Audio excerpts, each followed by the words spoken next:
क'क्राझार जिल्लानि दतमा पुलिस थानानि सिङाव थानाय फुथिमारि गामिनि थागिबि कपिल आरो खन्थाइ मोसाहारिनि 14 बोसोर बैसोनि फिसाजोनि देहा फाहामथायनि थाखाय बिफा कपिला सरकार आरो रायजो राजाफोरनि मददनि आरज गाबहरदों। बिथांनि फिसाजोआ हिनजावसाफोरनि दानसेयारि बेरामजों थाद'नाय गैयै बायदि भुगिनायनि जाहोनाव देहाया लोरबां जानायनि थाखाय थुक्राझार क्रफ्ट्स मेम'रियेल देहा फाहामसालियाव फाहामथाय होगासिनो दं। मख'जाथावदि हिनजावसानि बिफा कपिल मोसाहारिया गावनि फिसाजोखौ गोबां रां रुफा गारनानै देहानि फाहामथाय होदोंब्लाबो अदेबानि दिनैसिम फिसाजोनि देहाया मोजां हालोदाव फैयाखै। फिसाजोनि देहा फाहामथाय होनायाव गावनि रां सम्पथिफोरा जोबस्रांनायनि उनावबो देहा हामखाङैयाव बिथाङा राहा गोथेयै जानांदों। गुबुन फारसेथिं देहा फाहामगिरिया गाहाम फाहामथायनि थाखाय सिलिगुरियाव लांनो बोसोन होनायाव दुखुथिया नखरा रांनि आंखाल जानायलाय गावनि फिसाजोनि फाहामथायनि थाखाय बिटिसि सरकार आरो अनफावरि रायजो राजाफोरनिसिम रांखान्थियारि मददनि आरज गाबहरदों। गोसो गुदुं सुबुं अनफावरि रायजो राजाफोरा स्क्रिनाव होनाय एकाउन्ट नम्बराव रांखान्थियारि मदद हरनो हागोन। आङो फुथिमारिनि क'क्राझार फुथिमारिनि।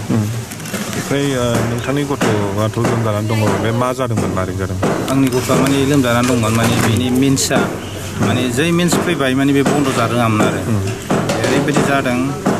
क'क्राझाराव डक्टरनाव लांदों, खेबनै खेबथाम लांदों, बेनि मेन्सखौ माने बन्द' खालामनो हायाखै आरो ओमफ्राय न'आव लाबोफिनलाय लांलाय बिदि जाबाय थादों। ओमफ्राय क'क्राझार डक्टर हायैनि बङाइगावआव लांफिनबाय, बङाइगाव डक्टरनाव लांबाय, बङाइगावबो हाया, एकदम नन स्टप माने गबाय थायो आरो ब्लिडिं जाबाय थायो।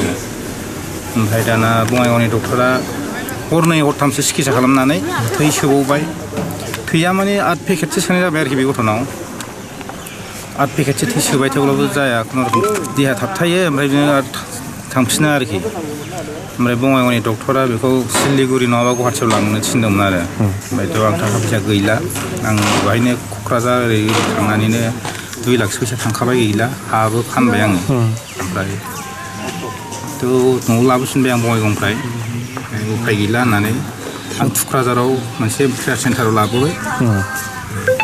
लाबोनानै मानसिया एसे मोजां जादोंमोन, ओमफ्राय दा गोलैसोफिनबाय आरो दा गोलैसोफिननानै बिराद दुरबल जाबाय, मानसिया आथिं आखाइ गैला, बोख्रबजोब्बाय।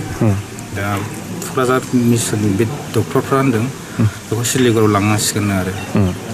बेसेबां बैसो जाबाय दा? बियो 14 बोसोराव रानिं जागासिनो दं। ओरैनो कस्तुरबा गान्धी बालिका होननाय स्कुल हाबो बे पार्कआव। बियो हस्टेलनिफ्राय फैनाय लोगो लोगो जादों आरो बे गथ'नाया। बेसेबांसो रां खरसा जागोन सिलिगुरियाव? सिलिगुरियावथ' एसे बुरजायैनो जागोनदां, थांगोन बायदि होनदों डक्टरफ्रा। दा बेबायदि बेबस्था गैया, हाला आरोखि आङो, जेबो गैला। दा सोरबाफोर जुदि सरकारा, जोंनि बिटिआर सरकारा जुदि एसे अनसुंथाइ होयोब्ला आसा खालामदोंमोन आरो रायजो राजा आंनि सायाव जुदि अननाय दङब्ला एसे डक्टरा हामगोन होनदोंना आरो? डक्टरा हामगोन होनदों सिलिगुरियाव। माने प्लेटेलेट थै नांगौ, बिनि थैया गाज्रि होनदों आरोखि, माने बिनि थै हमथाग्रा माबाया गाज्रि जादों आरोखि। सिलिगुरियावल' जायो बिनि सिकित्सा आरो